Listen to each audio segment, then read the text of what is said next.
Sanitarium, the manufacturer of Australia's iconic breakfast cereal Weet-bix, is a charity. As a nation, we buy and consume more than 1.4 billion Weet-bix per year.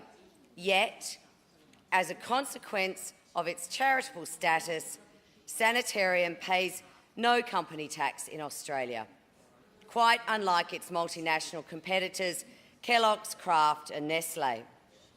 With Sanitarium still based in Melbourne, where it was founded, it would also be entitled to exemptions from various Victorian taxes, including land tax, stamp duty and payroll tax.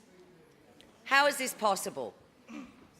That the manufacture and sale of breakfast cereal for profit is a charitable activity, because Weet-bix is manufactured by a company wholly owned by the Seventh-day Adventist Church. A charitable tax break of this type does not mean that the resulting income stays in Victoria or is even spent on charitable activities. As the Seventh-day Adventist Church has acknowledged, it has invested millions of dollars generated by its Group 1 entities, including Sanitarium, into US-based companies. This is not what most people understand a charity to be. Compare this to taxes, which can only be spent by the state for the benefit of the community. Paying its fair share of tax does not abrogate the ability of a business like Sanitarium from generating profits for the church, just as Kellogg's, Kraft and Nestle pay tax and return profits to shareholders. Taxes benefit the community, just as charitable activities do. Neither is mutually exclusive. I use Sanitarium as an example, but there are many more. Fairfax revealed recently, when it published its investigative report into the wealth of the Catholic Church in Australia, that the Church holds assets in Victoria valued at more than $9 billion, making it the largest non-government landholder in the state.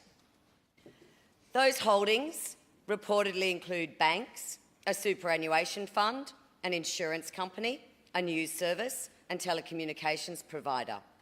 Properties reportedly include offices, residents, car parks, conference centres, tennis courts, mobile phone towers and a restaurant.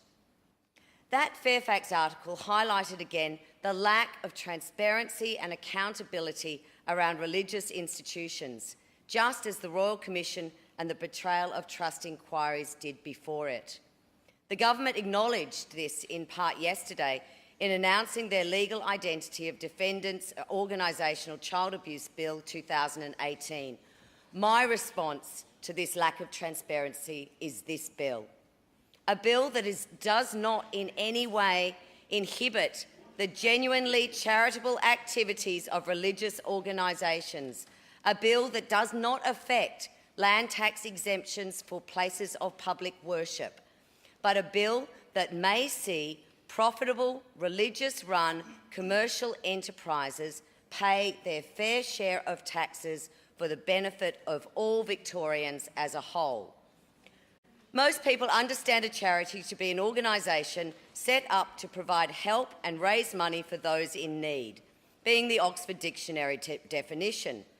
Victorian laws should reflect this, just like the laws of the United Kingdom and Canada.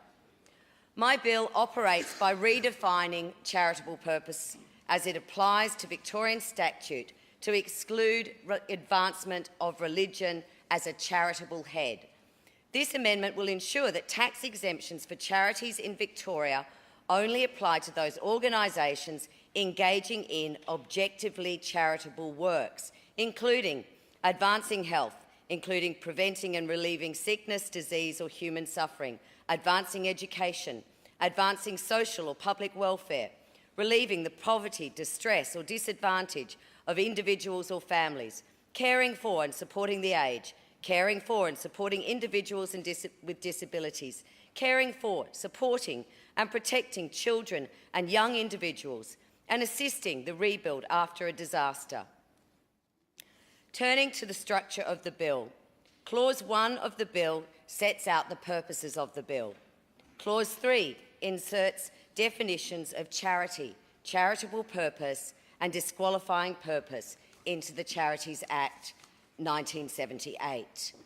Clause 4 inserts new sections 1B to 1F into the Charities Act 1978, which sets out the criteria for determining whether an entity is a charity, whether its purposes are charitable, and whether it operates for the public benefit. Clauses 4 and 5 also provide certain protections from unintended consequences. The remaining clauses of the Charities Amendment Charitable Purposes Bill 2017 provide for the adoption of these definitions in the Duties Act 2000, the Land Tax Act 2005 and the Payroll Tax Act 2007. As I've already stated, religious-run charities and places of worship remain protected. I acknowledge the limitations of this House of Parliament provided by Section 62 of the Constitution Act 1975, namely that a bill for imposing any duty, rate, tax, rent, return or impost must originate in the Assembly. When construed narrowly, removing an exception to an existing taxing law does not itself impose a tax.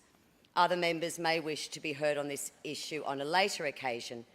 This bill clarifies and aligns the concept of charity with 21st century expectations. I commend the bill to the House.